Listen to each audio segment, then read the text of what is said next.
तो next question जो है हमारे पास वो ये है, जिसमें बोलता है कि अ bag contains 4 red and 5 black balls. 4 balls are drawn one after another without replacement. What is the probability that first 2 balls are red and other 2 balls are black? अब देखिए, इस क्वेश्चन को सॉल्व करने के लिए कुछ बातें जो आपको पहले मालूम हो, ताकि आप इस क्वेश्चन को समझ सको कि कैसे करके हम सॉल्व करेंगे। ठीक है, तो सबसे पहले देखिए, यहाँ पे ना एक वर्ड यूज किया गया है, विदाउट रिप्लेसमेंट, है ना। 2 वर्ड्स हैं, विदाउट रिप्लेसमेंट, ये 2 वर्ड्स यूज किए गए हैं। तो सबसे पहले इनको समझते हैं कि विदाउट रिप्लेसमेंट का मतलब क्या होता है। ठीक है, तो देखिए,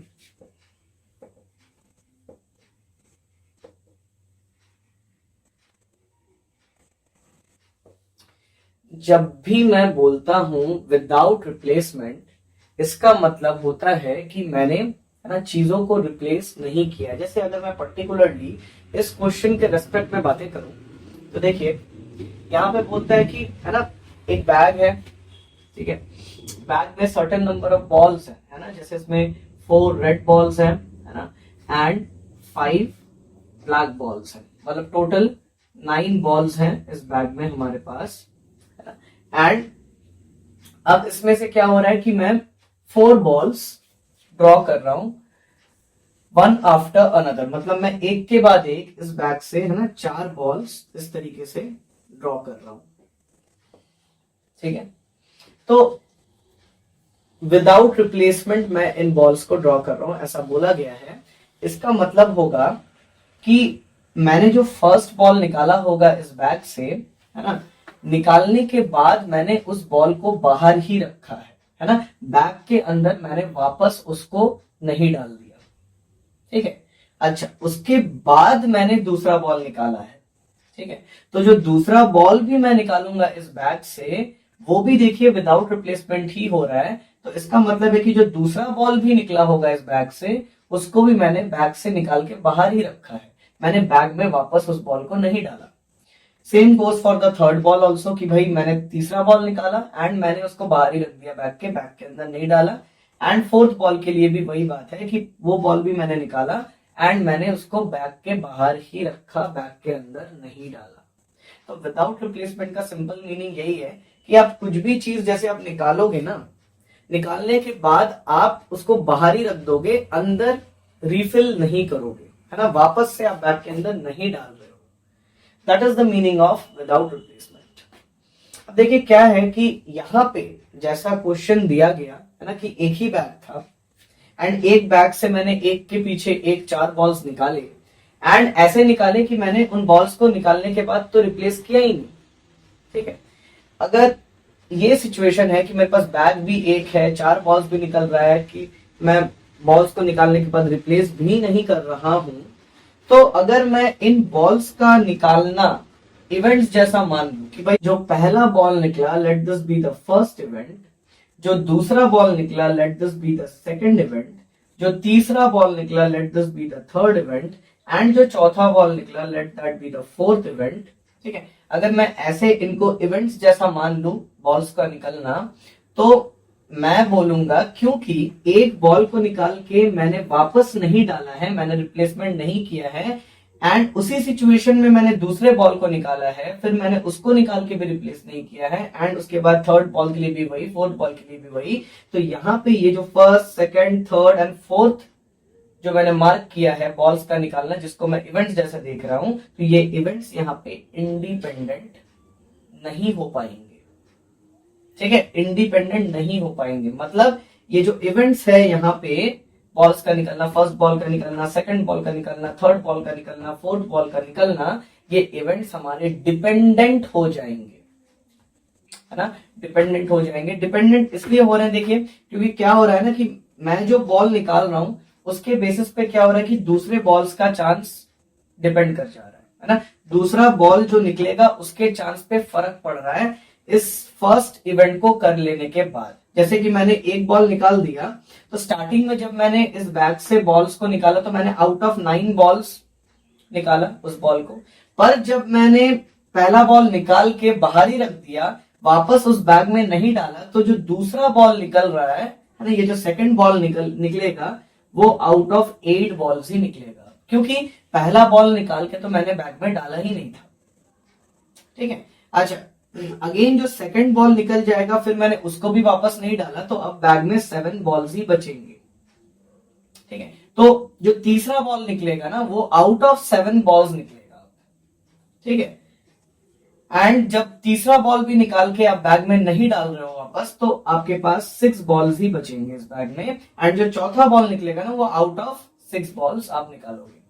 तो देखिए, समझने वाली बात है कि भाई क्या हो रहा है कि हर एक बॉल के निकलने के बाद ना, उसके बाद जो बॉल निकलना है उस बॉल के चांस पे फर्क पड़ रहा है ना, उस बॉल के चांस पे फर्क पड़ रहा है। जैसे कि अगर मैं ऐसे करके समझो कि जो मैं फर्स्ट बॉल निकाल रहा हूं, सपोज मैं कर लेता हूं, मेरे पास टोटल 9 बॉल्स थे, है ना।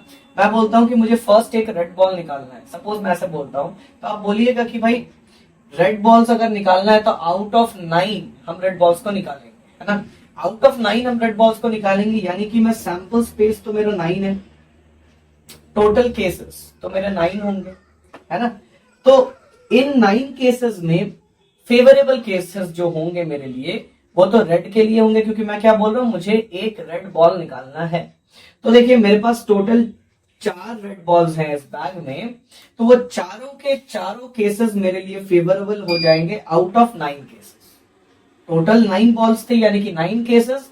इन 9 केसेस में ये 4 केसेस मेरे लिए फेवरेबल कि एक रेड बॉल निकल जाए। अगेन मैं यहाँ पे आपको एक बात बता दूं कि मैं यहाँ पे 4 जरूर लिख रहा हूं, मैं नीचे 9 जरूर लिख रहा हूं।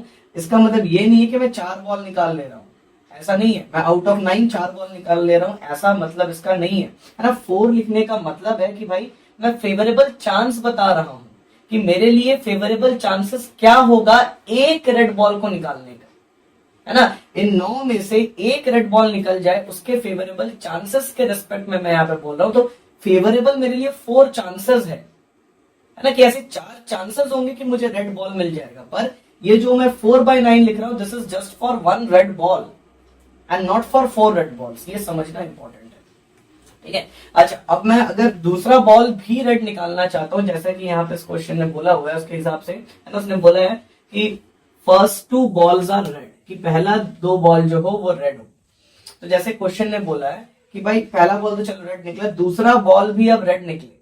अब देखिए क्या है कि मैंने पहला बॉल निकाल के क्योंकि बैग में वापस नहीं डाला होगा, तो अब मेरे पास 8 बॉल्स ही बचेंगे।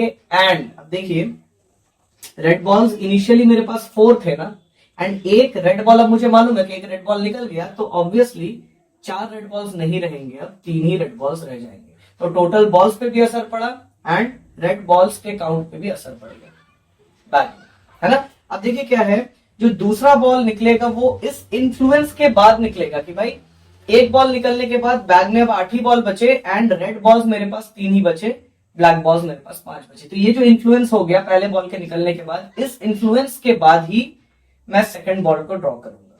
तो सेकंड बॉल देखिए आउट ऑफ 8 ड्रॉ होगा, है ना। आउट ऑफ 8 बॉल्स मैं ड्रॉ करूंगा एंड मुझे सेकंड भी अगर रेड बॉल चाहिए, तो देखिए मैं बोलूंगा कि भाई अब मेरे पास फेवरेबल केसेस कितने होंगे रेड बॉल्स के लिए। तो आप बोलिएगा, देखिए बैग में तो अब 3 ही रेड बॉल बचे ना, तो 3 out of 8 cases are favourable for me. 8 हमारे टोटल केसेस, मतलब टोटल बॉल्स, एंड ये जो 3 केसेस मैं लिख रहा हूं कि भाई 8 में से 3 केसेस हैं जो मेरे लिए फेवरेबल है। तो 3 फेवरेबल, 8 टोटल केसेस। ठीक है। तो ये होगा हमारा सेकंड रेड बॉल निकलने का प्रोबेबिलिटी, है ना, या फिर चांस। तो अब देखिए क्या हो रहा है ना, कि कहीं ना कहीं जब मैंने इस बॉल को निकाला तो मैंने बहुत से कंसिडरेशंस किए, है ना। मैंने चीजों को कंसिडर किया कि भाई बॉल निकल गया तो चांस पे असर पड़ा, रेड बॉल्स के चांसेस पे भी असर पड़ा। तो ये जो बातें हैं, टोटल बॉल्स के चांसेस पे असर, रेड बॉल्स के चांसेस पे असर, तो क्या है देखिए, मैं कहीं ना कहीं चीजों को डिपेंड करवा के ले रहा हूं, है ना। पहला बॉल का निकल जाने के कारण ही तो ये ऐसे ऐसे चेंजेस को मुझे कंसिडर करना पड़ा, क्योंकि मैंने पहले बॉल को निकाल के बैग में वापस डाला ही नहीं था, मतलब मैंने विदाउट रिप्लेसमेंट किया है, ठीक है, मैंने रिप्लेस किया ही नहीं। तो इसके कारण क्या हुआ कि सेकंड इवेंट, सेकंड बॉल का निकलना पहले बॉल के निकलने के ऊपर डिपेंड कर गया। लाइकवाइज अब मुझे देखिए तीसरा बॉल, क्वेश्चन के हिसाब से मुझे क्या चाहिए, फर्स्ट 2 बॉल्स रेड चाहिए थे, ठीक है, एंड अदर 2 बॉल्स मुझे ब्लैक के चाहिए, मतलब थर्ड एंड फोर्थ बॉल मुझे ब्लैक के चाहिए होंगे। अब देखिए थर्ड बॉल मुझे ब्लैक मिल जाए, उसके चांसेस आप क्या बताओगे? तो देखिए थर्ड बॉल मुझे ब्लैक मिल जाए, उसके चांसेस के लिए देखिए मेरे पास तो 8 बॉल्स होंगे पहले ड्राइंग के बाद, पर दूसरे ड्राइंग के बाद मेरे पास अब 7 ही बॉल्स बचेंगे, है ना। दूसरा रेड बॉल जब ड्रॉ हो गया तो मेरे पास बैग में 7 ही बॉल्स बचेंगे, एंड मेरे पास रेड बॉल्स 2 ही बचेंगे बैग में, है ना। ये 2 ड्राइंग के बाद रेड बॉल्स 2 ही बचेंगे एंड बैग में टोटल 7 बॉल्स ही बचेंगे, है ना। 5 + 2 7 बॉल्स।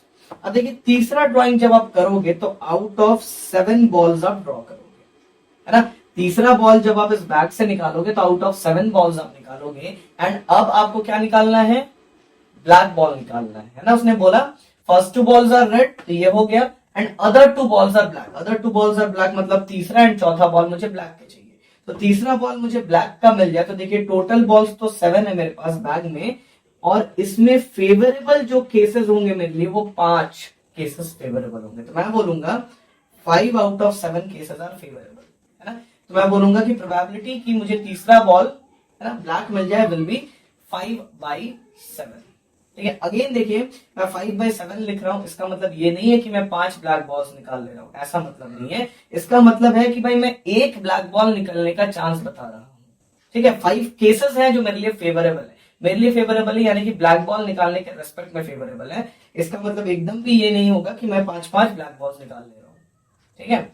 अच्छा अब देखिए एक ब्लैक बॉल निकल गया, तो अब बैग में मेरे पास 6 बॉल्स बचेंगे, एंड ब्लैक बॉल का काउंट भी कम हो जाएगा क्योंकि एक तो निकल गया ना।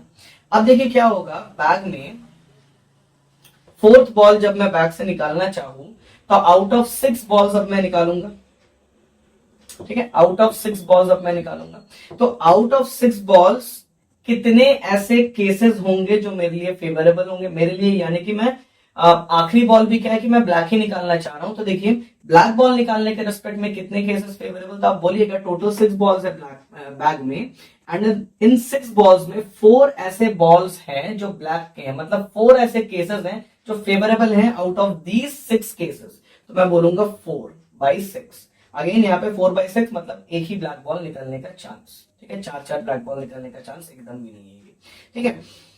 तो इस तरीके से हम चीजों को लिखेंगे। तो देखिए कहीं ना मैं क्या कर रहा हूं, मैं इन्फ्लुएंस ले रहा हूं, हर बार देखिए सैंपल स्पेस बदल रहा है आपका, पहले 9 से ड्रॉ हुआ, फिर 8 से, फिर 7 से, फिर 6 से, तो क्या हो रहा है, सैंपल स्पेस बदल रहा है। सैंपल स्पेस इसलिए बदल रहा है क्योंकि मैं रिप्लेसमेंट कर ही नहीं रहा हूं, मतलब मैं विदाउट रिप्लेसमेंट कर रहा हूं, एंड विदाउट रिप्लेसमेंट होने के कारण क्या हो जा रहा है, ये जो इवेंट्स है ना, फर्स्ट बॉल का निकलना, सेकंड बॉल का निकलना, थर्ड बॉल का निकलना, फोर्थ बॉल का निकलना, ये इवेंट्स डिपेंडेंट हो जा रहे हैं, है ना।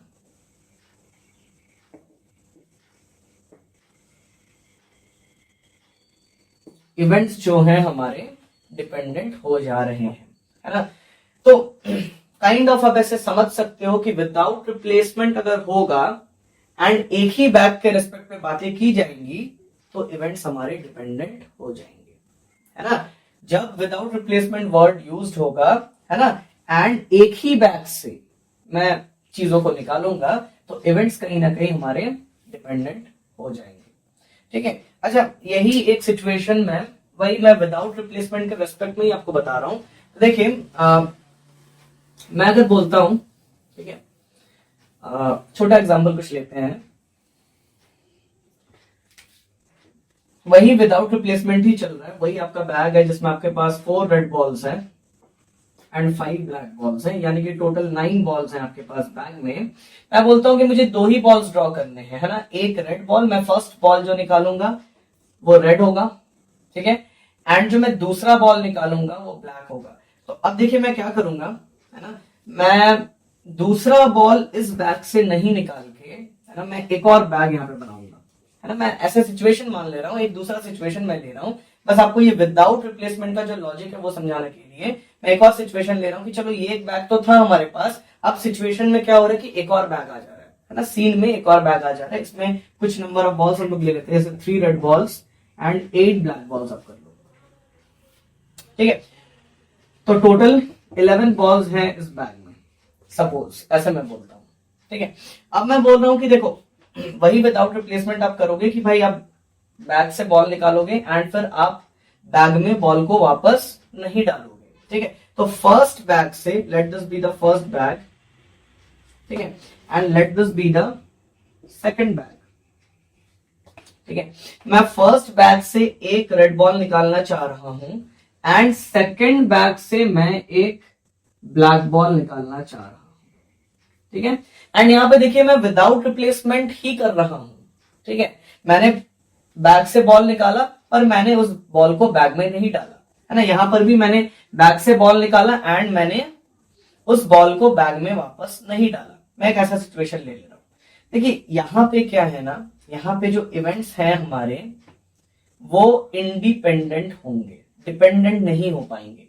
रीजन है उसके पीछे, है ना। सिचुएशन जो है यहाँ पे वो इवेंट्स को डिपेंडेंट नहीं होने देगा, है ना। देखिए इवेंट्स क्या है हमारे, देखिए अगर मैं बोलता हूं कि इस फर्स्ट बैग से एक रेड बॉल निकल जाना, let this be the first event, कि भाई मैं फर्स्ट बैग से एक रेड बॉल निकाल रहा हूं, let this be the first event, and मैं सेकंड बैग से एक ब्लैक बॉल निकाल रहा हूं, let this be the second event. अगर मैं ऐसे बोल रहा हूं तो ये जो इवेंट्स हैं ये इंडिपेंडेंट हो जाएंगे विदाउट रिप्लेसमेंट होने के बाद भी, है ना। कैसे हो जाएंगे जरा समझिए। देखिए मैं यहां से अगर एक रेड बॉल निकाल रहा हूं, ठीक है, इस फर्स्ट बैग से एक रेड बॉल निकालूंगा तो क्या चांस होगा, देखिए फर्स्ट बैग से देखिए मैं रेड बॉल निकालूंगा तो मेरे पास टोटल बॉल्स यहाँ पे 9 है, तो मैं लिख दूंगा 9 total cases. In total cases में मेरे लिए मुझे एक रेड बॉल चाहिए, तो फेवरेबल केसेस मेरे पास 4 है, तो मैं लिख दूंगा 4/9। 4/9 चांसेस है कि जो इसमें से एक बॉल निकलेगा वो रेड हो जाएगा, ठीक है। अच्छा अब इस इवेंट के होने से उस इवेंट को कोई फर्क नहीं पड़ रहा है ना। देखिए मैं वहां से अगर ब्लैक बॉल निकालूंगा तो मैं क्या बोलूंगा, इसमें 11 बॉल्स थे ना, तो मैं out of 11 balls he draw करूंगा, है ना। मैं out of 11 balls he draw करूंगा, मतलब 11 बॉल्स अगर हैं एंड मैं एक ब्लैक बॉल निकालना चाह रहा हूं तो आउट ऑफ 11 केसेस 8 केसेस मेरे लिए फेवरेबल है, तो एक ब्लैक बॉल निकल जाए इसका प्रोबेबिलिटी होगा 8/11। तो देखिए यहां से एक बॉल निकला, इस बैग से एक बॉल निकला, उसका कोई भी असर इस वाले इवेंट पे नहीं पड़ा, है ना। यहाँ पे टोटल नंबर ऑफ बॉल्स में कुछ भी चेंज वगैरह नहीं हुआ है ना, कोई भी असर नहीं पड़ पा रहा है। तो देखिए विदाउट रिप्लेसमेंट तो यहां पर भी था कि मैंने बैग से बॉल को निकाला, मैंने उसको बाहर ही रख दिया, बैग के अंदर नहीं डाला। यहां पर भी मैंने बैग से बॉल को निकाला एंड मैंने उस बॉल को बाहर ही रख दिया, बैग के अंदर नहीं भरा। फिर भी देखिए क्या हो जा रहा है, इवेंट्स इंडिपेंडेंट हो जा रहे हैं, है ना। ये पहला इवेंट एंड इस दूसरा इवेंट पे कोई भी निर्भरता नहीं है।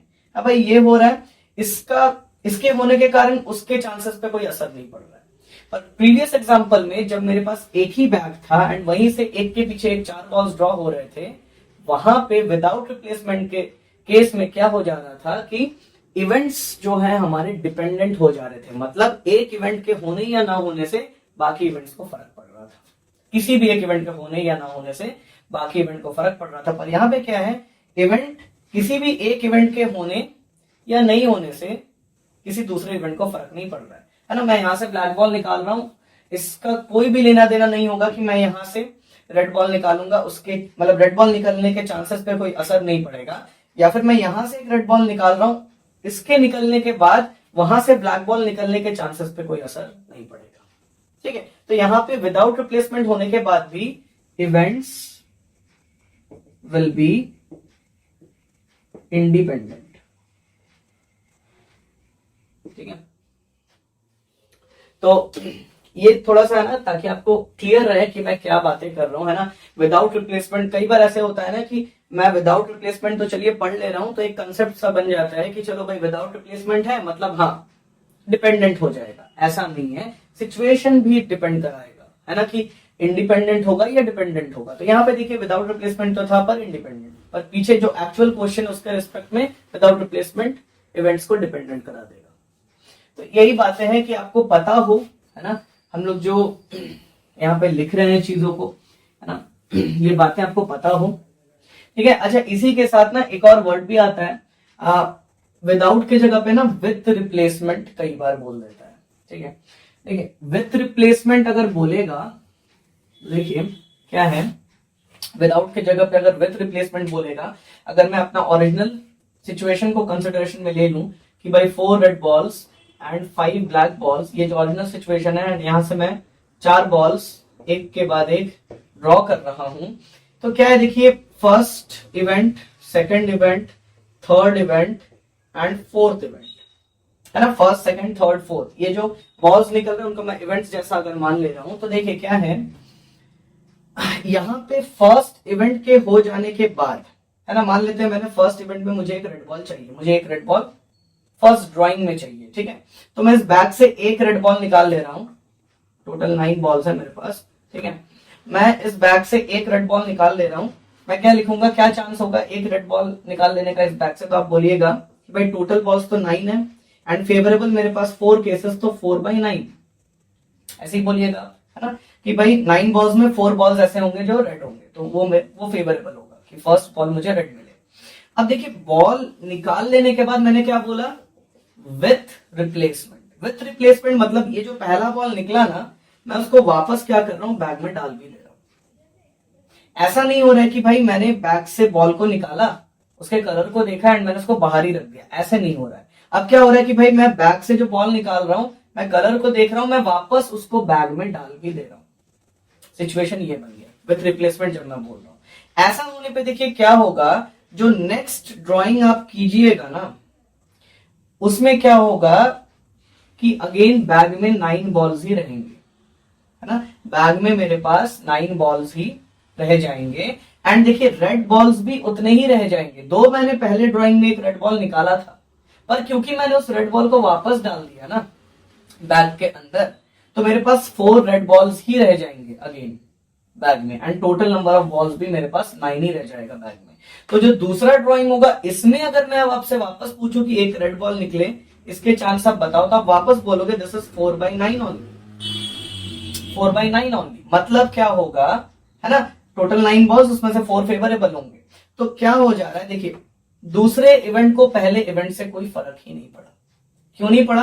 क्योंकि भाई मैंने बॉल निकाल के बैग में वापस डाल दिया, तो दूसरे इवेंट को पहले इवेंट के होने या ना होने से कोई फर्क नहीं पड़ा। तो यहां पे देखिए विथ रिप्लेसमेंट जब मैं लिख दे रहा हूं, तो इवेंट्स क्या हो जा रहा है, हमारा इवेंट्स हमारा इंडिपेंडेंट हो जा रहा है ना। अगेन जो दूसरा रेड बॉल निकल जाएगा, मैंने कलर देखा, मैंने वापस, है ना, इसको भी मैंने वापस बैग में डाल दिया। तो जो तीसरा बॉल चाहिए मुझे, अकॉर्डिंग टू द क्वेश्चन अगर मैं देखो, तो मुझे तीसरा बॉल क्या चाहिए, ब्लैक चाहिए, है ना। तो तीसरा बॉल अगर मुझे ब्लैक चाहिए, तो अगेन देखिए ब्लैक बॉल भी out of 9 balls he draw होगा, है ना, ये वाला बॉल भी आउट ऑफ 9 ही ड्रॉ करेंगे हम। एंड आउट ऑफ 9 ड्रॉ करेंगे तो कितने फेवरेबल केसेस मेरे लिए, इन 9 बॉल्स में फेवरेबल मेरे पास 5, क्योंकि ब्लैक बॉल्स मैं निकाल रहा हूं, तो 5 केसेस फेवरेबल, तो मैं 5/9 लिखूंगा। अगेन ये जो ब्लैक बॉल निकला, मैंने इसको निकाल के भी वापस इस बैग में डाल दिया, क्योंकि विथ रिप्लेसमेंट चल रहा है ना, हर बॉल को मैं निकाल के कलर देख के वापस डाल भी दे रहा हूं, ठीक है। तो अगेन देखिए जो फोर्थ वाला जो ब्लैक बॉल होगा ना, जो फोर्थ वाला ब्लैक बॉल होगा, उसको भी कोई, उसके चांसेस को भी कोई असर नहीं पड़ेगा, है ना। फर्स्ट इवेंट से, सेकंड इवेंट से या थर्ड इवेंट से कोई भी असर इसके चांसेस को भी नहीं पड़ेगा। कि देखिए मैं again out of 9 balls he draw करूंगा, ठीक है, एंड अगेन मेरे पास 5 फेवरेबल केसेस ही होंगे, तो इसका भी जवाब मैं 5/9 ही लिखूंगा, ठीक है। तो देखिए विथ रिप्लेसमेंट में क्या हो गया ना, कि इवेंट्स हमारे इंडिपेंडेंट हो गए, मतलब किसी के भी चांसेस को, किसी भी इवेंट के चांसेस से फर्क नहीं पड़ रहा है ना। फर्स्ट इवेंट हो जाए, इसका कोई लेना देना नहीं होगा दूसरे इवेंट से, है ना, दूसरे इवेंट का कोई लेना देना नहीं होगा, है ना, बाकी के इवेंट से। इसी तरीके से किसी भी इवेंट का किसी भी इवेंट से कोई लेना देना नहीं होगा। फर्स्ट इवेंट का सेकंड थर्ड फोर्थ से कुछ नहीं होगा, सेकंड का फर्स्ट थर्ड फोर्थ से कुछ नहीं होगा, थर्ड का, है ना, फर्स्ट सेकंड फोर्थ से कुछ नहीं होगा, फोर्थ का फर्स्ट सेकंड थर्ड से कुछ लेना देना नहीं होगा, ठीक है। अब देखिए तो विथ रिप्लेसमेंट में ओरिजिनल क्वेश्चन के रेस्पेक्ट में हमारे इवेंट्स बन जाएंगे, है ना, इंडिपेंडेंट। इवेंट्स विल बी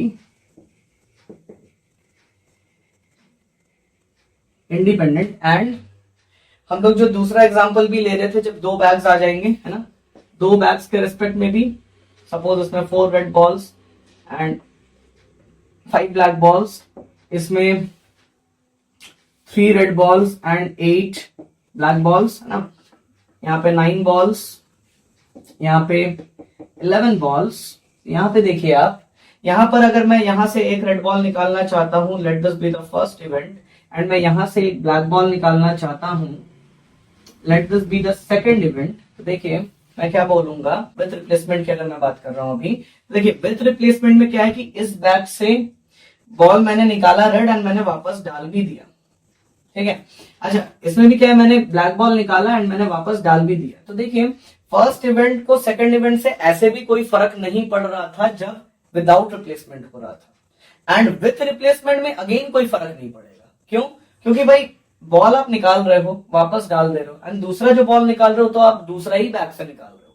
तो ऐसे ही ये इवेंट्स इंडिपेंडेंट हो जाएंगे। यहाँ पर विदाउट रिप्लेसमेंट में भी इंडिपेंडेंट हो जा रहे थे, है ना, एंड विथ रिप्लेसमेंट में भी इंडिपेंडेंट ही रहेंगे, ठीक है।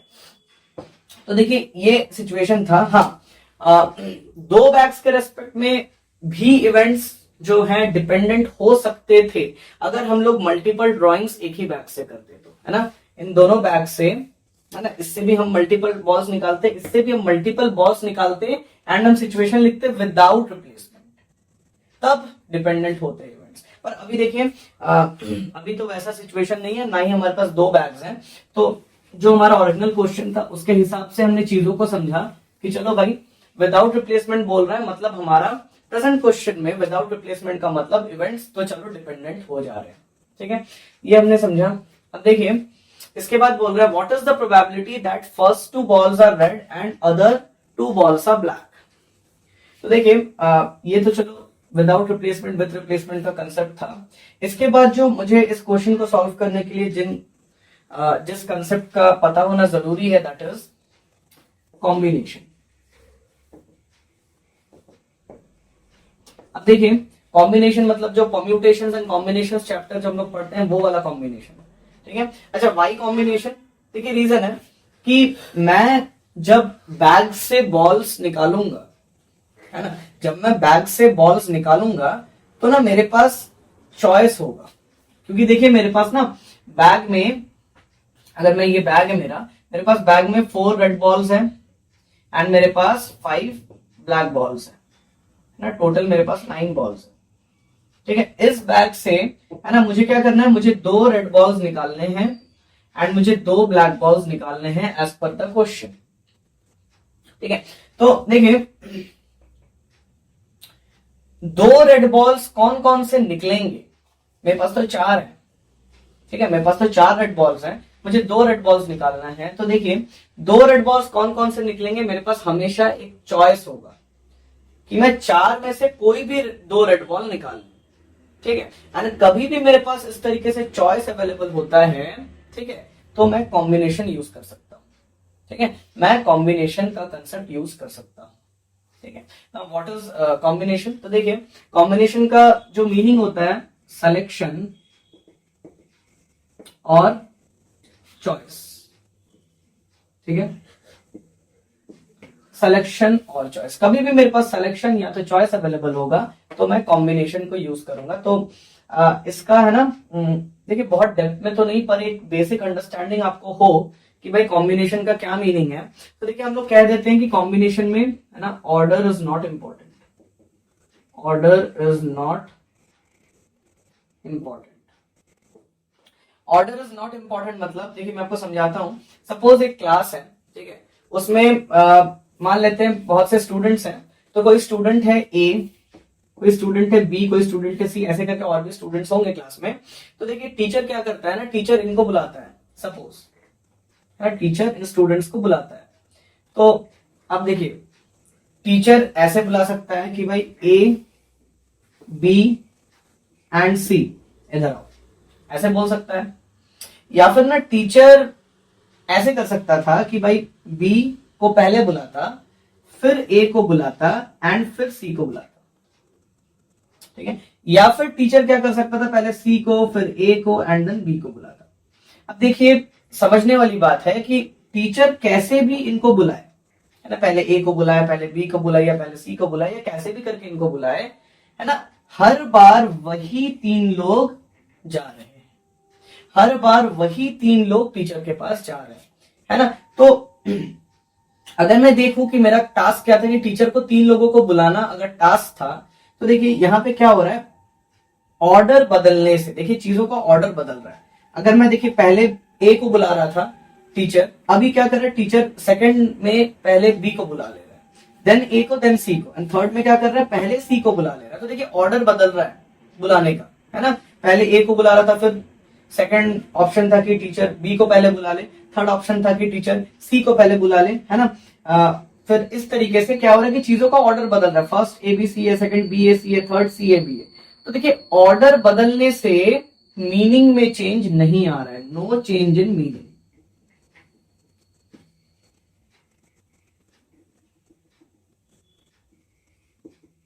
No change in meaning. अब किसके मीनिंग में चेंज नहीं आ रहा है, जो टास्क था उसके मीनिंग में। टास्क क्या था कि 3 लोगों को बुलाना है, सपोज ऐसे, तो ये 3 लोगों को बुलाना कि टीचर कैसे भी इन 3 लोगों को बुला ले, इसमें अगर मीनिंग में चेंज नहीं होता, अगर मीनिंग में चेंज नहीं होता तो मैं बोलूंगा दिस इज कॉम्बिनेशन, है ना। एबीसी, बीएसी, सीएबी, है ना, they all represent the same thing, है ना, कि ऑर्डर बदलने से मीनिंग में चेंज नहीं हो रहा है, ठीक है। या फिर आप एक टीम को कंसिडर कर सकते हैं, टीम में, है ना, जैसे इंडियन क्रिकेट टीम है, उसमें 11 प्लेयर्स है। अब मैं 11 प्लेयर्स का नाम कैसे भी कॉल आउट करूं, किसी को भी पहले बुलाऊं, किसी को भी बाद में बुलाऊं, उससे फर्क नहीं पड़ेगा, मेरा टीम तो वही रहेगा, 11 प्लेयर्स का ही टीम रहेगा। तो ऐसे, है ना, चीजों का ऑर्डर बदलने से अगर मीनिंग में चेंज नहीं आ रहा, मेरा मीनिंग क्या होगा, टीम, मीनिंग है मेरे यहाँ पे टीम। तो अगर टीम का जो डेफिनेशन है कि भाई हाँ ये 11 प्लेयर्स है टीम में, तो मैं कैसे भी उन 11 प्लेयर्स को कॉल आउट कर दूं, रहेंगे तो वही टीम, है ना, रहेगा तो वही टीम। तो इस मीनिंग में चेंज नहीं आ रहा, देयरफॉर कॉम्बिनेशन। तो कॉम्बिनेशन का एक सिंपल सा, बहुत ही ब्रीफ में मैंने बताया व्हाट इज कॉम्बिनेशन। एंड यहाँ पे देखिए क्या है, यहाँ पे मेरे पास फॉर्मूला होता है कॉम्बिनेशन को सॉल्व करने का, तो that is NCR। What is NCR, देखिए इसे हम लोग रीड आउट करते हैं, combination of n objects taken r at a time, ठीक है। Combination of n objects taken r at a time, इसका मतलब है ना, ये तो चलो ऐसे हम लोग रीड करेंगे, है ना। इसका और भी नोटेशंस होते हैं, और मैं आपको NCR जो कॉमनली यूज नोटेशन है वो दे रहा हूं, है ना। और भी है पर, है ना, जैसे C then N comma R आप ऐसे भी लिख सकते हो, ठीक है। और भी नोटेशंस हैं इसके, पर देखिए मेन बात है इसका फॉर्मूला क्या है, ठीक है। तो देखिए इसका अगर मैं फॉर्मूला की बात करूं तो NCR is equal to N factorial divide by N minus R whole factorial into R factorial, ठीक है। ये इसका फॉर्मूला होता है, ठीक है। एंड इस फॉर्मूले में ना कंडीशन लगा हुआ होता है कि भाई n इज ग्रेटर देन और equal to r and 0 factorial is 1, ठीक है। ये कंडीशन लगा हुआ होता है। अब देखिए यहाँ पे, है ना, कई बार क्या होता है ना, फॉर्मूले को कभी कभी गलत भी लिख देते हैं, तो देखिए हमेशा याद रखिए ये जो ऊपर में आया है ना, इसका वैल्यू या तो इस नीचे वाले चीज के जैसा हो जाए, मतलब n का वैल्यू या तो एग्जैक्टली इक्वल टू r हो जाए, या फिर इस n का वैल्यू इस r के वैल्यू से बड़ा हो जाए, है ना, मतलब n का वैल्यू बड़ा हो जाए r के वैल्यू से, n is greater then r, या फिर मैं ऐसे बोल दूं r का वैल्यू n के वैल्यू से छोटा हो जाए। तो जो बड़ा वैल्यू रहेगा उसको मैं हमेशा n में अज्यूम करूंगा, जो छोटा वैल्यू रहेगा उसको मैं हमेशा r में अज्यूम करूंगा, ठीक है, ऐसे होगा। और अगर इक्वल है तब तो आप किसी को भी n किसी को भी r मानो, है ना, कोई फर्क नहीं पड़ेगा। तो ये बातें हैं। और दूसरा जो मैं देखता हूं गलती जो होता है फॉर्मूला लिखने में, क्या होता है कि चलो हड़बड़ी में कई बार, चलो ऊपर में n था तो n फैक्टोरियल तो हम लिख देते हैं, पर यहाँ पे ना n माइनस आर के जगह पे r माइनस एन लिख के आते हैं। देखिए अगेन यहाँ पे फिर नेगेटिव हो जाएगा। अगर आर का वैल्यू छोटा है, अगर ये स्मॉल वैल्यू है, ठीक है, जैसे कि मैंने आपको समझाया कि एन एंड आर में आर एक छोटा वैल्यू एज्यूम करेगा एज कंपेयर टू एन, तो अगर ये एक छोटा वैल्यू होगा एंड ये एक बिगर वैल्यू होगा, तो ऑब्वियसली इन दोनों का सब्ट्रैक्शन आपको एक नेगेटिव नंबर देगा, एंड नेगेटिव नंबर का फैक्टोरियल पॉसिबल ही नहीं है। ठीक है, तो फिर कंफ्यूजन हो जाता है, फिर कैसे सॉल्व होगा, नेगेटिव नंबर आ गया, फिर फैक्टोरियल कैसे निकालेंगे, क्योंकि देखिए फैक्टोरियल तो हमेशा नेचुरल नंबर्स के लिए डिफाइंड है। ठीक है, तो फिर यहाँ पे कंफ्यूजन आता है। तो हमेशा याद रखिए, ऐसी गलती आपसे ना हो ना, ऐसी गलती आपसे ना हो, तो आप हमेशा डिनोमिनेटर में क्या कीजिएगा, जो ऊपर आया उसको पहले लिखिए, जो नीचे आया उसको आप बाद में लिखिए, एंड फिर इनके बीच में सब्ट्रैक्शन का सिंबल लीजिए, इनको ब्रैकेट में बंद करके होल फैक्टोरियल ऐसे, एंड उसके बाद जो नीचे था उसका अलग से फैक्टोरियल भी आपको मल्टीप्लाई करना होता है। तो इस तरीके से आप इसका फॉर्मूला लिख सकते हो। ठीक है, तो ये था कॉम्बिनेशन का, थोड़ा सा बहुत ब्रीफ में मैंने कंसेप्ट आपको बताया। ठीक है, और इसके बाद देखिए फैक्टोरियल है, जैसे कि यहाँ पे फैक्टोरियल यूज हो रहा है, तो फैक्टोरियल क्या है बहुत ब्रीफ में अगर मैं बोलूं, है ना, डिफाइंड फॉर नेचुरल नंबर्स। आपको पता है कि factorial defined for natural numbers होता है। ठीक है, जैसे एग्जांपल लेके हम लोग देखते हैं, जैसे अगर मैं बोलता हूं 5 फैक्टोरियल, ठीक है, 5 इज अ नेचुरल नंबर, तो इसका फैक्टोरियल निकाल सकते हैं। तो 5 फैक्टोरियल अगर मैं बोलता हूं, तो दिस इज नथिंग बट, जिस भी चीज का फैक्टोरियल आप निकाल रहे हो वहां से आप शुरू करो। मतलब मैं 5 का फैक्टोरियल निकाल रहा हूं तो मैं 5 से शुरू करूंगा। ठीक है, एंड इसके बाद मल्टीप्लाई करके इससे छोटा, 5 से छोटा एक नंबर, दैट इज 4। ठीक, अच्छा, उसके बाद फिर मैं मल्टीप्लाई का सिंबल दूंगा 4 से एक छोटा, दैट इज 3। फिर मैं मल्टीप्लाई का सिंबल दूंगा 3 से एक छोटा, दैट इज 2। ठीक, उसके बाद मैं अगेन मल्टीप्लाई का सिंबल दूंगा 2 से एक छोटा, दैट इज 1, एंड मैं यहां पे स्टॉप कर दूंगा, क्योंकि देखिए डिफाइंड फॉर तो नेचुरल नंबर्स है ना, तो 1 तक जैसे ही मैं पहुंच जाऊंगा उसके बाद मुझे स्टॉप करना होगा, इसके बाद और कुछ इसमें मल्टीप्लाई में नहीं आएगा। तो 5 फैक्टोरियल का टेबल आप कह लो या कैसे भी कह लो, 5 फैक्टोरियल के टेबल में जिस फैक्टोरियल है ना, जिसका भी फैक्टोरियल आप वहीं से शुरू करोगे लिखना, एंड 1 पे जाके आप स्टॉप करोगे, एंड आपको हर बार क्या करना है, एक कम करके मल्टीप्लाई करना है ना। इसी तरीके से 6 फैक्टोरियल होता तो इसको मैं, है ना, 6 into 5 into 4 into 3 into 2 into 1 ऐसे करके लिख सकता था, है ना। ऐसे और भी एग्जांपल्स हो सकते हैं, तो इस तरीके से मैं लिख सकता था। पर देखिए मैंने ना फॉर्मूले में एक कंडीशन आपको ये दिया है कि 0 फैक्टोरियल इज 1, है ना। ये देखिए ये एक एक्सेप्शन होता है कि 0 फैक्टोरियल 1 है, तो इसका भी हमारे पास प्रूफ अवेलेबल होता है, पर मैं हम अभी प्रूफ वगैरह में नहीं जाऊंगा कि 0 फैक्टोरियल 1 क्यों हो जाता है। पर आपको पता रहे कि 0 फैक्टोरियल का वैल्यू 1 होता है, एंड 1 फैक्टोरियल भी अगर मैं बोल रहा हूं, दिस इज ऑल्सो 1। ठीक है, 1 फैक्टोरियल भी मुझे 1 ही मिलता है, 0 फैक्टोरियल भी मुझे 1 ही मिलता है। तो ये बातें आपको पता रहे। ठीक है, अच्छा, मोर ओवर इस क्वेश्चन में एक और बात जो आपको समझना है वो ये है कि ऑर्डर ऑफ ड्राइंग,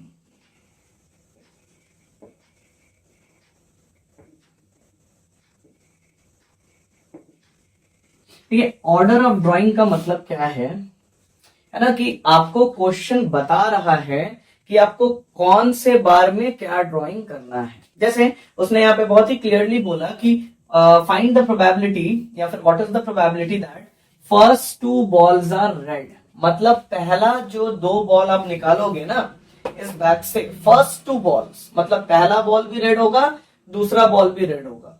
ठीक है, तो अगर मैं रेड निकाल रहा हूं तो फर्स्ट ड्राइंग जो होगा वो एक रेड बॉल का होगा, एंड जो सेकेंड ड्राइंग भी जो होगा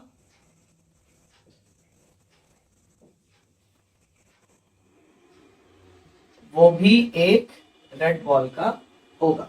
अच्छा, अब देखिए ब्लैक बॉल्स की अगर मैं बातें कर रहा हूं, तो देखिए जो फर्स्ट ड्राइंग इधर से ब्लैक के कैटेगरी से होगा, हाउएवर देखिए फर्स्ट ड्राइंग तो नहीं रह पाएगा, क्योंकि फर्स्ट ड्राइंग ऑलरेडी रेड में कर चुका हूं, सेकंड ड्राइंग भी मैं रेड का कर चुका हूं। तो अब जो बनेगा, है ना, सीक्वेंशियली जो थर्ड ड्राइंग होगा वो क्या होगा, जो थर्ड ड्राइंग होगा वो ब्लैक का होगा, एंड जो फोर्थ ड्राइंग भी होगा वो भी ब्लैक का होगा, है ना। ऐसा मैं कैसे बोल सकता हूं, मैंने क्वेश्चन पढ़ा ना, उसने बोला first two balls are red and other two balls are black. Other two मतलब फर्स्ट टू अगर रेड हो गया तो अदर टू तो थर्ड एंड फोर्थ बॉल ही बचे ना, तो थर्ड एंड फोर्थ जो बॉल निकलेगा वो ब्लैक निकलेगा। तो देखिए इस क्वेश्चन में क्या हो रहा है ना, इस क्वेश्चन में ऑर्डर ऑफ ड्राइंग क्या है, मेंशन्ड। इस क्वेश्चन में ऑर्डर ऑफ ड्राइंग मेंशन किया गया है, ठीक है। तो कभी भी क्वेश्चन में ऑर्डर ऑफ ड्राइंग मेंशन्ड रहे, ठीक है, कभी भी क्वेश्चन में ऑर्डर ऑफ ड्राइंग मेंशन्ड रहे तो हम लोग इसको, है ना, एक अलग टाइप से सॉल्व करेंगे। एंड अगर मेंशन नहीं रहेगा, है ना, यही अगर ऑर्डर ऑफ ड्राइंग मेंशन नहीं रहता कि वो बोलता कि भाई आप 4 बॉल निकाल रहे हो एक के पीछे एक, अब आपको उन 4 बॉल्स में 2 रेड चाहिए 2 ब्लैक चाहिए, ऐसे नहीं बोलेगा वो कि मुझे पहला ही 2 रेड चाहिए पहला ही 2 ब्लैक चाहिए, ऐसे नहीं बोल के अगर वो बोलेगा कि चलो 4 बॉल्स आपने निकाले ना, तो ये इसमें से पहला 2 रेड, ऐसे नहीं बोल के जो आपने 4 बॉल्स निकाले ना, तो वो ऐसे बोल देगा कि भाई इन 4 बॉल्स में से 2 रेड हो जाए 2 ब्लैक हो जाए, सिंपली वो बोलेगा बातों को, है ना। वो ऑर्डर वाइज नहीं बोलेगा कि पहला ही 2 रेड उसके बाद जो 2 होंगे वो ब्लैक, ऐसे नहीं। वो बोल देगा कि, है ना, टोटल में बात करेगा, टोटल लेवल पे कि हाँ भाई जो 4 बॉल्स निकले उसमें से 2 रेड होने चाहिए 2 ब्लैक होने चाहिए, ऐसे बोलेगा। पहले 2 रेड या उसके बाद 2 ब्लैक ऐसे नहीं बोलेगा। तो उस केस में क्या हो जाएगा, order of drawing not mentioned होगा। तो यहां पे आप इस बात का ध्यान रखो कि ऑर्डर ऑफ ड्राइंग मेंशन्ड है, एंड जब ऑर्डर ऑफ ड्राइंग मेंशन्ड है तो मैं एक पर्टिकुलर केस को सॉल्व करता हूं, है ना, पर्टिकुलर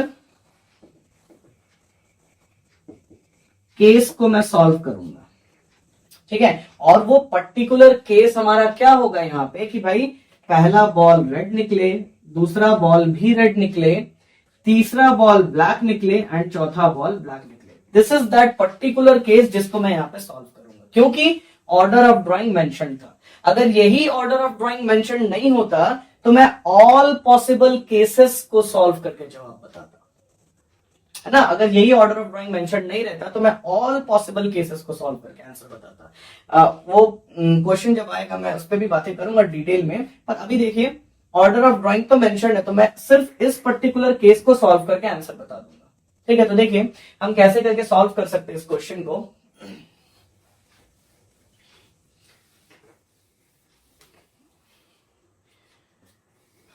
देखिए अगर मैं इसको डायरेक्टली कॉम्बिनेशन के लॉजिक से सॉल्व करूं तो मुझे क्या चाहिए, मुझे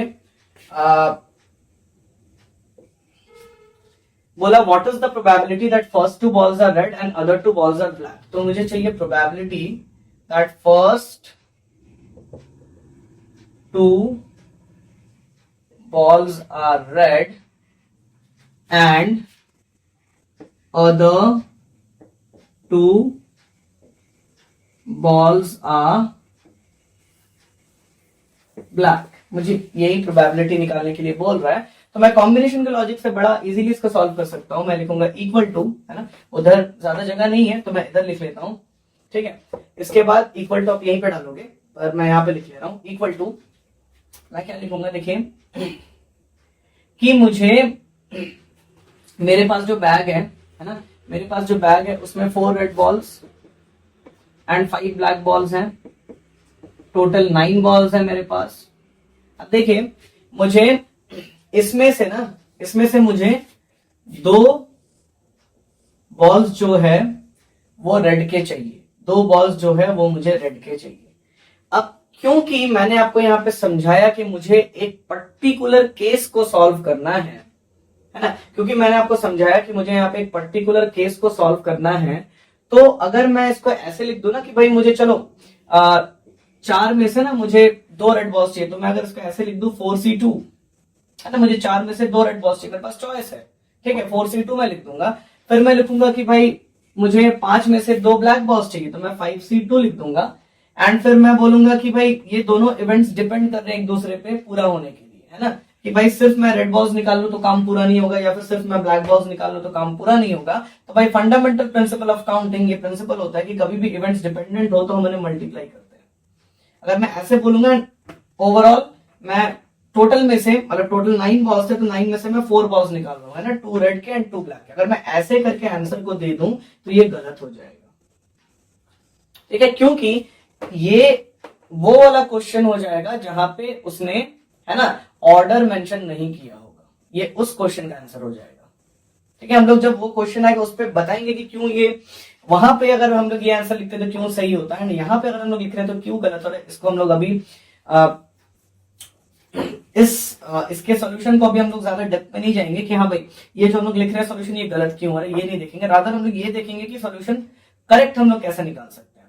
तो ये आपको पता हो कि जब मैं ऐसे लिख दे रहा हूं तो मुझे टोटल सारे केसेस के आंसर मिल रहे हैं, कैसे मिल रहे हैं वो हम लोग वहां पे देखेंगे जहां पे हम लोग वो क्वेश्चन बनाएंगे, वैसा क्वेश्चन, ठीक है। अभी क्या है कि ये यहां पे आप नहीं लिख सकते हो क्योंकि इससे मुझे ऑल पॉसिबल केसेस जो बन सकते हैं उसका जवाब मिल रहा है। ऑल पॉसिबल केसेस यानी कि भाई पहला 2 रेड देन मुझे 2 ब्लैक मिल रहा है, ये एक केस हो सकता है, ठीक है। और क्या केस हो सकता है कि पहला 2 ब्लैक देन 2 रेड, या फिर, है ना, ब्लैक रेड ब्लैक रेड, ऐसे करके आप जितने भी केसेस बना सकते हो अलग अलग, है ना, रेड ब्लैक, है ना, ये चारों केसेस अलग अलग होंगे। क्यों? इसमें पहले में रेड है, दूसरे में रेड है, तीसरे में ब्लैक है, चौथे में ब्लैक। इसमें पहले में ब्लैक है, दूसरे में ब्लैक है, तीसरे में रेड है, चौथे में रेड है। इसमें पहले में ब्लैक फिर रेड फिर ब्लैक फिर रेड। इसमें red then black then red then black, तो अलग है ना, ये सारे अलग है। ऐसे और भी, है ना, केसेस बनेंगे, जो भी है। अभी क्या है कि देखिए मैं यहाँ पे इन सारे केसेस को सॉल्व करने में इंटरेस्टेड ही नहीं हूं, मैं बस एक पर्टिकुलर केस का जवाब निकालना चाहता हूं, रेड रेड ब्लैक ब्लैक, मुझे तो सिर्फ इसका जवाब चाहिए। तो मैं इसके जवाब के लिए अकॉर्डिंगली यहाँ पे सॉल्व करूंगा। तो मुझे क्या है ना, मैं यहाँ पे बेटर कैसे करके सॉल्व कर लेता हूं। देखिए मैं यहाँ पे इवेंट्स डिफाइन करके सॉल्व करता हूं। देखिए मैं क्या लिखूंगा, जैसे कि मैंने आपको बोला कि ड्रॉइंग ऑफ बॉल्स को मैं अगर एज इवेंट्स ले लूं तो मैं यहाँ पे 4 इवेंट्स डिफाइन करूंगा, क्योंकि मैं, है ना, 4 balls are drawn, 4 balls draw कर रहा हूं। तो मैं लिखूंगा let A equal to drawing a red ball. मैं रेड बॉल इसलिए लिख रहा हूं क्योंकि उसने ऑर्डर मेंशन किया, देखिए ध्यान से, उसने बोला फर्स्ट 2 बॉल्स रेड चाहिए, तो फर्स्ट 2 बॉल्स रेड चाहिए मतलब पहला बॉल तो रेड चाहिए ही होगा, है ना। फिर मैं बी में लिखूंगा ड्रॉइंग अ रेड बॉल, फिर से रेड बॉल मैं लिखूंगा। क्यों? क्योंकि मुझे पहले दोनों ही बॉल्स रेड चाहिए, तो पहला बॉल भी रेड चाहिए होगा, दूसरा बॉल से रेड चाहिए होगा, तभी ना पहला दोनों बॉल्स रेड होगा। अच्छा, उसके बाद मैं इवेंट सी लिखूंगा ड्रॉइंग अ ब्लैक बॉल, है ना, मैं लिखूंगा ड्रॉइंग अ ब्लैक बॉल, ठीक है। फिर मैं इवेंट डी लिखूंगा ड्रॉइंग अ ब्लैक बॉल वापस। क्यों? क्योंकि देखिए उसने बोला पहला 2 बॉल रेड, तो पहला 2 बॉल रेड हो गया। अच्छा, उसके बाद उसने बोला and other 2 balls are black, other 2 balls are black मतलब तीसरा बॉल और चौथा बॉल जब ब्लैक होगा तभी ना अदर 2 बॉल्स मेरा ब्लैक होगा, इसलिए मैंने तीसरे बॉल को ब्लैक एंड चौथे बॉल को ब्लैक ऐसे डिफाइन किया, ठीक है। अब देखिए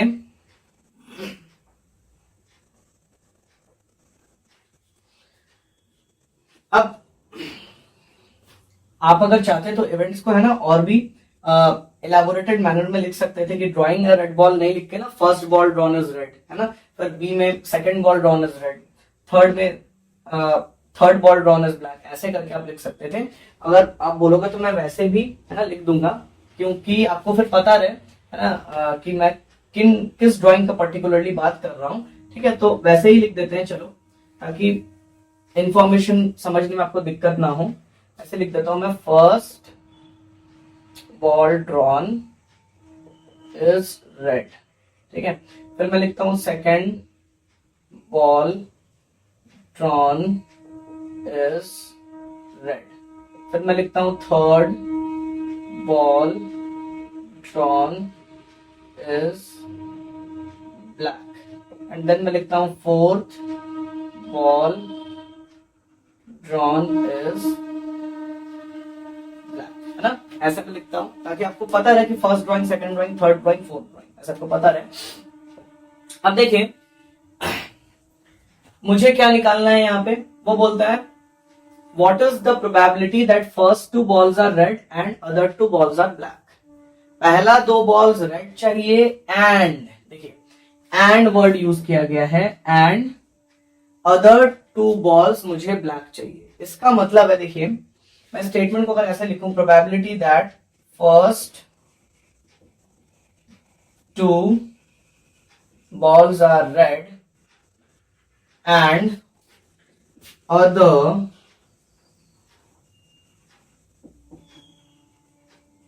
two balls are black, अगर मैं इसको ऐसे लिखता हूं तो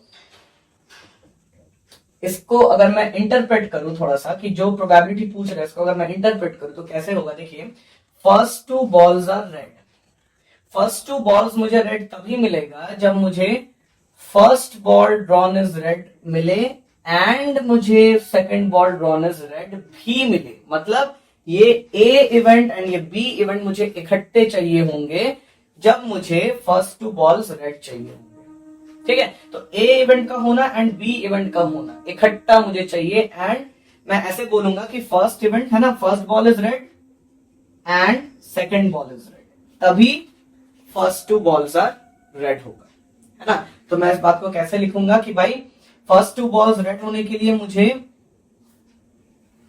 पहला बॉल रेड चाहिए, first ball drawn is red चाहिए एंड मुझे सेकंड बॉल भी रेड चाहिए, मतलब इवेंट बी भी मुझे चाहिए होगा, एक साथ चाहिए होगा।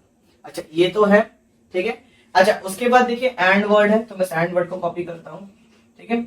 उसके बाद देखिए other two balls are black, other two balls are black मतलब थर्ड एंड फोर्थ बॉल की बातें हो रही है। तो अदर टू बॉल्स ब्लैक कब होगा, देखिए जब थर्ड बॉल भी ब्लैक हो जाए एंड जब फोर्थ बॉल भी ब्लैक हो जाए। तो मतलब जब ये दोनों इकट्ठे हो जाए तो ही मुझे अदर टू बॉल्स ब्लैक मिलेगा। तो मैं क्या लिखूंगा, इवेंट सी मतलब third ball drawn is black हो जाए एंड इवेंट डी मतलब फोर्थ बॉल ड्रॉन भी ब्लैक हो जाए, तभी अदर टू बॉल्स ब्लैक होगा। ये दोनों इकट्ठे मिलेंगे तो ही होगा, नहीं तो नहीं होगा। अगर मैं और लिख दूंगा तो नहीं चलेगा, ठीक है। मुझे ये दोनों ही चाहिए होंगे तभी अदर टू बॉल्स ब्लैक होगा। ऐसे हो गया। अच्छा अब आपको पता है कि मैं एंड वर्ड को, है ना, एंड वर्ड को मैं इंटरसेक्शन के सिंबल से रिप्लेस कर सकता हूं। तो मैं वही करूंगा कि मैं एंड वर्ड को इंटरसेक्शन के सिंबल से रिप्लेस करूंगा, ए इंटरसेक्शन बी, ठीक है। अच्छा इस वाले एंड को भी मैं ऐसे ही लिखता हूं, ये वाला देखिए सी एंड डी को मैं सी इंटरसेक्शन डी, है ना, कि मुझे ए एंड बी इकट्ठे चाहिए, मुझे सी एंड डी भी इकट्ठे चाहिए। अब देखिए ये वाले एंड को भी मैं इंटरसेक्शन लिख सकता हूं, क्यों, क्योंकि देखिए मुझे सिर्फ पहला दो बॉल रेड चाहिए और मेरा काम हो जाए ऐसा नहीं है, मुझे सिर्फ आखिरी दो बॉल ब्लैक चाहिए और मेरा काम हो जाए ऐसा नहीं है, मुझे ये भी चाहिए, मुझे ये भी चाहिए, है ना। पहला दो बॉल रेड भी चाहिए एंड आखिरी दो बॉल ब्लैक भी चाहिए, है ना। मतलब इस वाले एंड को भी मैं क्या करूंगा, इंटरसेक्शन से, है ना, रिप्लेस कर दूंगा कि भाई मुझे ये दोनों तो चाहिए ही, पहला दो बॉल तो रेड चाहिए ही, आखिरी दो बॉल तो रेड चाहिए, पर मुझे ये दोनों भी चाहिए, है ना, कि पहला दो रेड एंड आखिरी दो ब्लैक, ऐसे, ठीक है। तो इस तरीके से मैं इस एंड को भी इंटरसेक्शन से रिप्लेस कर दे रहा हूं, ठीक है। तो मैंने सारे एंड्स को बेसिकली इंटरसेक्शन से रिप्लेस कर दिया। अब देखिए क्या है, ये जो है जैसे कि हमने स्टार्टिंग में ही बताया था कि ना ये विदाउट रिप्लेसमेंट हो रहा है और एक ही बैग से ड्रॉ हो रहा है। तो ये जो हमारे इवेंट्स होंगे A B C and D, ये हमारे डिपेंडेंट इवेंट्स होंगे, डिपेंडेंट इवेंट्स हो जाएंगे। एंड जब इवेंट्स डिपेंडेंट होते हैं, ठीक है, तो हमारा जो मल्टीप्लिकेशन थ्योरम होता है, मतलब उन डिपेंडेंट इवेंट्स के इंटरसेक्शन के प्रोबेबिलिटी का जो फॉर्मूला होता है वो प्रोबेबिलिटी ऑफ ए, है ना। मैं पहले ए लिख रहा हूं, लिखने के बाद मैंने ब्रैकेट बंद कर दिया, ठीक है। अब उसके बाद क्योंकि ये मल्टीप्लिकेशन थ्योरम है तो मैं यहां पे इनटू का सिंबल लिख लूंगा, फिर से मैं लिखूंगा प्रोबेबिलिटी, क्योंकि ए हो गया था। देखिए अब मैं बी पे जाता हूं, मैं लिखूंगा बी। अब देखिए लिखने के बाद ना मैं ब्रैकेट बंद नहीं कर रहा, ठीक है। क्यों नहीं कर रहा, देखिए क्योंकि बी से पहले ना ए आया हुआ है, ठीक है, बी से पहले ए आया हुआ है, तो मैं क्या करूंगा, मैं ना जो भी इसके पहले आया हुआ है मैं क्या करूंगा, बी के बाद एक वेन का सिंबल लगा के मैं ए लिख दूंगा। ठीक है, जो भी इसके पहले आया हुआ था मैं उसको ये सिंबल लगा के लिख दूंगा। एंड क्योंकि मैंने लिख दिया इसके पहले जो भी आया हुआ था, तो फिर मैं ब्रैकेट बंद कर सकता हूं। ठीक है, एंड जैसे ही ब्रैकेट बंद होगा मैं मल्टीप्लीकेशन का सिंबल यूज करूंगा। तो देखिए मैंने बी तक तो लिख लिया था, है ना, मैंने बी तक लिख लिया था। अब मैं सी पे जाऊंगा, तो मैं लिखूंगा प्रोबेबिलिटी सी। ठीक है, मैं प्रोबेबिलिटी सी लिख रहा हूं। अब देखिए मैं ब्रैकेट वापस बंद नहीं कर सकता, क्योंकि देखिए सी के पहले ना ये इवेंट्स आए हुए हैं, तो मुझे इनको लिखना पड़ेगा। पर मैं इनको कैसे लिखूंगा, मैं एक वेन का सिंबल लगाऊंगा एंड इनको मैं लिखूंगा। अब इनको कैसे लिखना है, जैसे ये आए हुए एग्जैक्टली आपको इनको वैसे ही कॉपी करना है। तो ये कैसे आए हैं, ए इंटरसेक्शन बी करके आए, तो मैं ए इंटरसेक्शन बी करके लिख दूंगा। ठीक है, एंड क्योंकि इसके पहले जो भी बातें आई हुई थी उन सारे बातों को मैंने लिख दिया है, तो मैं ब्रैकेट बंद कर सकता हूं। एंड जैसे ही ब्रैकेट बंद होगा मल्टीप्लिकेशन का सिंबल मुझे डालना होगा। ठीक है, अच्छा इसके बाद देखिए मैंने सी तक लिख लिया। अब मैं डी पे जाऊंगा, तो प्रोबेबिलिटी डी। ठीक है, प्रोबेबिलिटी डी, अगेन मैं ब्रैकेट बंद नहीं कर सकता, क्योंकि डी से पहले ना ए बी सी इवेंट्स आए हुए हैं, तो मैं इनको लिखूंगा एक वेन का सिंबल लगा के। कैसे लिखूंगा, जैसे ये आए हैं। ये कैसे आए हैं, इंटरसेक्शन होके आए हैं, तो मैं इंटरसेक्शन से लिख दूंगा A intersection B intersection C, ऐसे लिख दूंगा।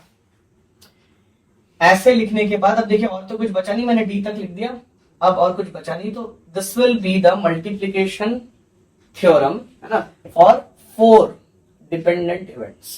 ठीक है, 4 डिपेंडेंट इवेंट्स। तो ये फॉर्मूला है ना, ऐसे तो जनरली 4 इवेंट्स बहुत रेयर देता है, पर फिर भी अगर दे दे तो कैसे लिखना है मैंने वो आपको बताया, कैसे याद रख सकते हो वो मैंने आपको बताया। आपके पास और भी अलग टेक्निक्स हो सकते हैं इसको याद रखने के, पर हाँ जो टेक्निक मुझे इजी लगा, है ना, जैसे मैंने पढ़ा है ना, जैसे मुझे सिखाया गया था, तो मैं वैसे ही आपको भी बता रहा हूँ। ठीक है, अब देखिए ये टेक्निक आप ऐसे इजीली याद रख सकते हो। ठीक है, मेरे हिसाब से तो वैसे ही याद रख सकते हो। आगे आपको जैसा मर्जी आप अपना टेक्निक ले सकते हो, है ना, कोई हार्ड एंड फास्ट रूल नहीं है कि ऐसे ही आपको लेना है। ठीक है, अब देखिए मुझे पता था कि मुझे ये चीज निकालना है, first 2 balls are red and other 2 balls are black. उससे हमने ये स्टेटमेंट इंटरप्रेट किया, फिर हम लोग ये स्टेटमेंट लिखे। अब हम लोगों ने बताया कि भाई ये प्रोबेबिलिटीज अगर निकाल के हम मल्टीप्लाई कर देना तो मुझे मेरा रिक्वायर्ड आंसर मिल जाएगा। तो बस मुझे इन प्रोबेबिलिटीज को कैलकुलेट करना है। तो देखिए प्रोबेबिलिटी ए मैं कहीं निकाल लेता हूं। देखिए प्रोबेबिलिटी ए क्या होगा, तो देखिए प्रोबेबिलिटी ए अगर मैं बोल रहा हूं तो उसका मतलब है first ball drawn is red. तो probability of first ball drawn is red. तो देखिए बैग में आपके पास कहीं पे छोटा सा बना लेते हैं, ये बैग है, 4 red balls 5 black balls, total 9 balls आपके पास बैग में। अब इस बैग से आपको पहला बॉल रेड मिल जाए, फर्स्ट ड्राइंग आप कर रहे हो, है ना, ए का मतलब क्या था, first ball drawn is red. तो पहला बॉल आपको रेड मिल जाए, इसके क्या चांसेस, तो आप बोलिएगा बैग में मेरे पास 9 बॉल्स हैं। ठीक, अब मैं इसमें से एक रेड बॉल निकालना चाह रहा हूं, तो मेरे पास 4 फेवरेबल केसेस हैं, है ना, तो मैं लिख दूंगा 4/9, 4 favourable cases out of 9 total cases, तो 4/9। तो मेरा पहला प्रोबेबिलिटी ए निकल गया। दूसरा चीज मुझे निकालना है probability of B when A. अच्छा, बी व्हेन ए मतलब इसका मतलब होता है प्रोबेबिलिटी ऑफ बी का निकालो जब ए इवेंट ऑलरेडी हो चुका है। इसका मतलब ये होता है ना, probability of occurrence of event B when event A has already taken place. जब ये हो चुका है, ए इवेंट ऑलरेडी परफॉर्म हो चुका है, तब आप बी के चांसेस बताओ। तो ए इवेंट हमारा क्या था, ए इवेंट था कि first ball drawn is red, मतलब जब मैंने बैग से एक रेड बॉल निकाल लिया है।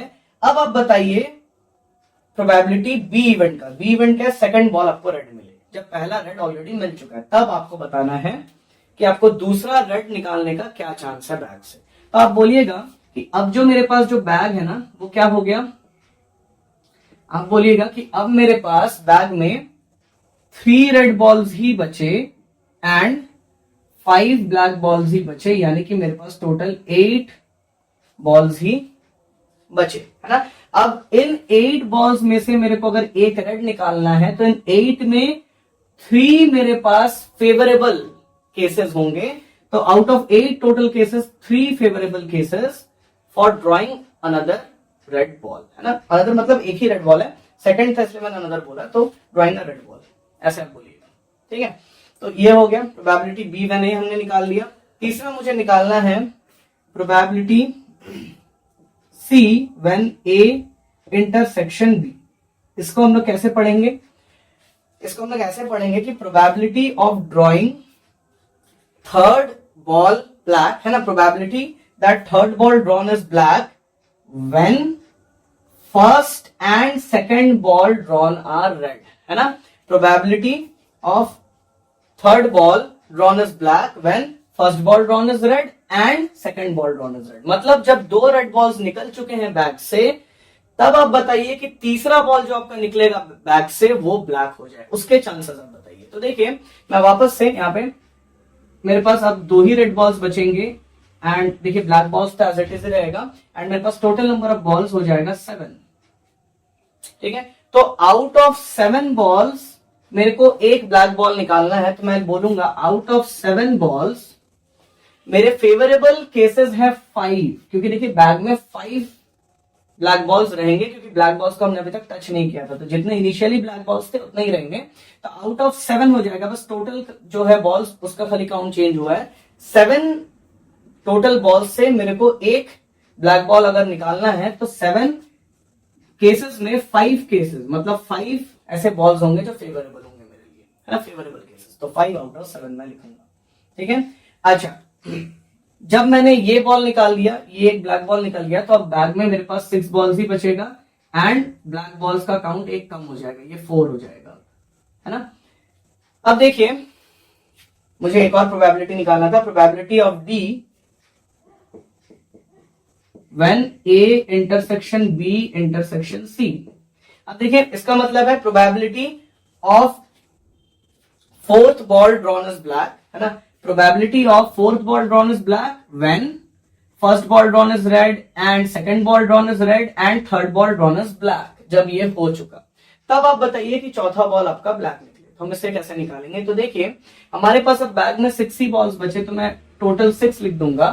ठीक है, इन 6 बॉल्स में से मेरे को एक ब्लैक बॉल मिल जाए, इसका क्या चांसेस होगा। तो देखिए इन 6 बॉल्स में से मेरे पास 4 ऐसे केसेस हैं जो फेवरेबल हैं, तो मैं बोलूंगा ब्लैक के लिए 4 ऐसे केसेस हैं जो फेवरेबल है, तो मैं बोलूंगा आउट ऑफ 6 मेरे पास 4 केसेस फेवरेबल है ब्लैक के लिए।